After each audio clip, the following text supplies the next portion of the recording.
علامہ صاحب، رمضان کے آخر میں اکثر لوگوں کی زبان پر جاری ہو جاتا ہے قضائے عمری، قضائے عمری۔ قضائے عمری کی شرعی حیثیت کیا ہے؟ ہمارے احباب کو اس بات سے آگاہ فرمائیں۔ بسم اللہ الرحمن الرحیم۔ قضائے عمری وہ نماز، اسے قضائے عمری کہا جاتا ہے کہ جس طرح میری پوری عمر میں یا آپ کی عمر میں کوئی نماز قضا ہوتی ہے تو اسے قضائے عمری کہا جاتا ہے کہ عمر کے حصے میں کوئی بھی نماز، کوئی ایک دو جتنی بھی ہوں، اسے قضائے عمری کہا جاتا ہے۔ تو خاص کر رمضان کے جو آخری جمعہ ہوتا ہے، الوداعی جمعہ، تو یہ کہا جاتا ہے کہ اس جمعے والے دن کوئی نماز ادا کر لیجئے، باجماعت کو 2 نوافل پڑھ لیے جائیں، تو وہ جو قضا پچھلی عمر میں جتنی نمازیں قضا ہوتی ہیں وہ ساقط ہو جاتی ہیں۔ اس کی شرعی حیثیت، اس کی شرعی حیثیت یہ ہے کہ اس کا نہ ہی تو حضور نبی کریم صلی اللہ علیہ وسلم سے قول سے، نہ ہی مطلب ہے کہ حدیث سے کوئی قول ثابت نہیں ہے، نہ ہی حدیث سے ثابت ہے یہ، اور نہ ہی صحابہ کے اقوال افعال سے ثابت ہے، نہ ہی ائمہ کرام نے اس کی کوئی ذات بیان کی ہے، تو یہ بالکل باطل ہے، اس کی کوئی بھی اصل نہیں ہے، کوئی بھی اصل نہیں۔ بالکل یہ قضائے عمری ایسے کوئی جو کسی کے اوپر کوئی نماز قضا ہوگی، جتنی دیر تک اس نے قضا نہیں کی اس کے ذمہ سے ساقط نہیں ہو سکتی۔ اگر کوئی الوداعی جمعہ، جو جمعہ آخری جمعہ ہوتا ہے رمضان کا، اس کے اوپر کوئی بندہ کہے کہ میں 2 نوافل پڑھ لوں، جماعت کے ساتھ 2 نوافل پڑھ لے، تو جتنی نماز قضائیں ہیں وہ ساقط ہو جائیں گے، ایسا فعل باطل ہے، ایسا فعل باطل ہے، بالکل باطل ہے۔ جزاک اللہ۔ واضح وقار آپ کے سامنے علامہ توقیر عباس چشتی صاحب نے بہت ہی آسان انداز میں اس سوال کا جواب دیا ہے، تو ہم اب اپنے مہمان کی طرف بڑھتے ہیں۔ انشاءاللہ بہت ہی آسان انداز میں آپ احباب کے سامنے بارگاہ رسالہ آپ صلی اللہ علیہ وسلم میں گلدستہ نعت پیش فرماتے ہیں۔ صلی اللہ علیہ یا رسول اللہ وسلم علیک یا حبیب اللہ۔ ماشاءاللہ۔ اپنے دامان شفاعت میں چھپائے رکھنا، اپنے دامان شفاعت میں چھپائے رکھنا، میرے سرکار میری بات بنائے رکھنا، میرے سرکار میری بات بنائے رکھنا، ان کا ہو جائے تو ہر چیز انہیں سے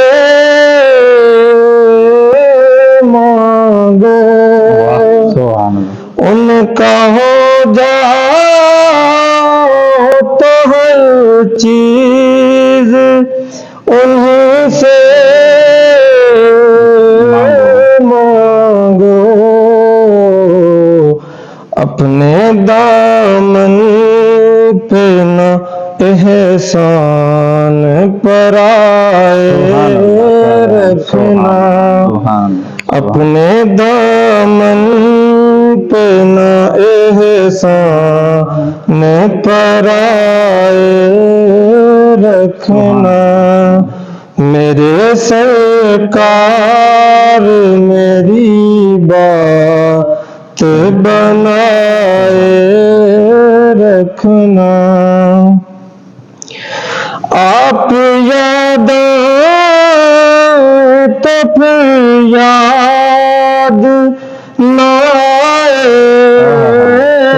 کوئی، آپ یاد آئے تو پھر یاد نہ آئے کوئی، غیر کی یاد میرے دل سے نکالے رکھنا، غیر کی یاد میرے دل سے نکالے رکھنا، میرے سرکار میری بات بنائے رکھنا. میں نے مانا کہ نکما ہوں مگر آپ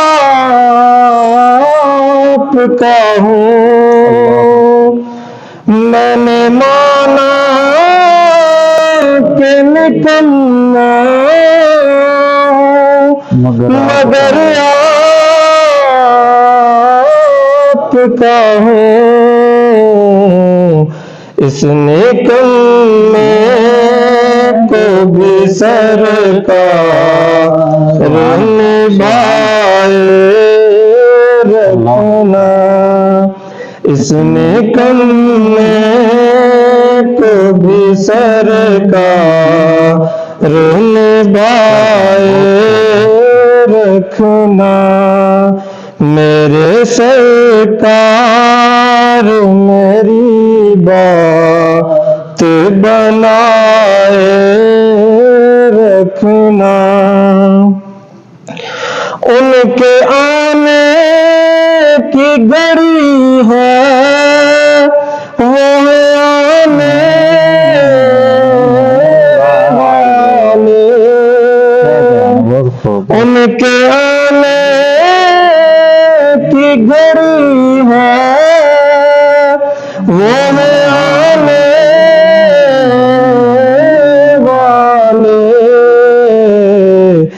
میرے سرکار کی محفل کو سجائے رکھنا. میرے سرکار کی محفل کو سجائے رکھنا. میرے سرکار میری بات بنائے رکھنا. جب سوانے پہ خوشی دے قیامت آئے. جب سوانے پہ خوشی دے قیامت آئے. اپنی زلفوں کے گناہ گار پہ سائے رکھنا. اپنی زلفوں کے گناہ گار پہ سائے رکھنا. میرے سرکار میری بات بنائے رکھنا. شاید سراغ سے خالد میرے آقا گزرے. شاید سراغ سے خالد میرے آقا گزرے. اپنی پلکوں کو سر راہ بچھائے رکھنا. اپنی پلکوں کو سر راہ بچھائے رکھنا. میرے سرکار میری بات بنائے رکھنا.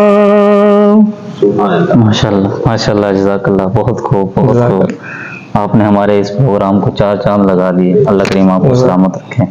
تو واپس وقار آپ نے بہت ہی خوبصورت انداز میں بہت ہی احسن انداز میں ہمارے آج کے جو مہمان ہیں محترم جناب محمد نعیم عابد صاحب ان سے بارگاہ رسالت مآب صلی اللہ علیہ وسلم میں جو انہوں نے گلدستہ نعت پیش کیا ہے سماعت کیا ہے آپ نے. اللہ کریم ان کو مزید برکتیں عطا فرمائیں. تو واپس وقار اب علامہ صاحب کی طرف بڑھتے ہیں. ان سے ایک سوال وہ کرتے ہیں. علامہ صاحب ہمارے احباب کو بتائیے کہ فدیہ کیا ہے؟ فدیہ سے کیا مراد ہے؟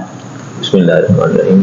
فدیہ سے مراد کہ ایسا شخص، ایسا شیخ پانی کہ جو روزہ نہیں رکھ سکتا، قریب المرگ ہو، موت کے قریب ہو، وہ روزہ نہیں رکھ سکتا، تو وہ اپنے روزے کے عوض جو کوئی رقم ادا کرتا ہے یا کوئی چیز دیتا ہے اسے فدیہ کہا جاتا ہے. وہ رقم کی مقدار کیا؟ وہ جو فدیہ کی مقدار ہے وہ ایک شخص کے اوپر جو فطرانہ واجب ہوتا ہے اس کی مقدار ہے کہ وہ ایک روزے کا فدیہ ہے. تو وہ اس کو ڈیوائیڈ کر لے 30 دنوں کے اوپر، تو وہ جتنے روزے نہیں رکھ سکتا یا جتنے دن نہیں رکھے تو ان کا پھر ایک فطرانے کے حساب سے ایک روزے کا فدیہ تھا. اور یہ فدیہ کن لوگوں پر واجب ہوتا ہے؟ یہ فدیہ شیخ پانی، ایسا بوڑھا شخص جو قریب المرگ ہو، موت کے قریب ہو کہ روزہ نہیں رکھ سکتا، تو اس کے لیے علماء نے اجازت دی کہ وہ اپنے جو ہے نا روزوں کا فدیہ ادا کر سکتے ہیں، تو وہ روزے ان سے ساقط ہو جاتے ہیں. تو کیا آج کل کے جو دور میں نوجوان نسل ہے وہ بھی اکثر روزہ نہیں رکھتے، کیا وہ اپنے روزوں کا فدیہ ادا کر سکتے ہیں؟ اگر کوئی ہے نوجوان شخص وہ روزہ نہیں رکھتے تو وہ اپنے روزوں کا فدیہ نہیں دے سکتے. اگر کوئی بیماری ہے، ایک تو یہ نا وہ رکھتا ہی نہیں کہ رکھ ہی نہیں سکتا ہے، جس طرح آج کل جو ہٹے کٹے جو نوجوان ہوتے ہیں وہ روزے نہیں رکھتے، تو وہ کہتے ہیں کہ ہم اگر فدیہ دے دیں تو روزے ہم سے ساقط ہو جائیں گے. تو ایسا نہیں ہے کہ وہ روزے ان کے اوپر فرض ہیں، ان کو ادا کرنا ان کے اوپر لازم ہے، فرض ہے.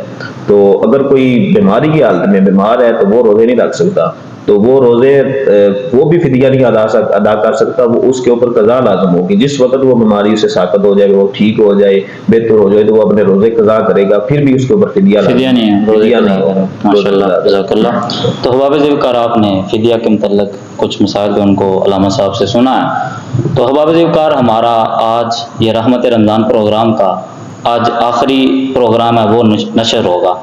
آج الحمدللہ ہم نے 29 روز کا یہ پروگرام کو مکمل کیا ہے. آپ سب کی محبتوں کا شکریہ، بےحد ممنون ہوں، بےحد مشکور ہوں. اللہ کریم آپ کو سلامت رکھے اور بارگاہ الوہیت میں یہی دعا ہے کہ اللہ کریم ہمارے اس عمل کو اپنی بارگاہ میں قبول و منظور فرمائے، اور سب سے پہلے مجھے اور میرے دوستوں کو اور تمام سننے اور دیکھنے والے احباب کو اس پر عمل پیرا ہونے کی توفیق عطا فرمائے. السلام.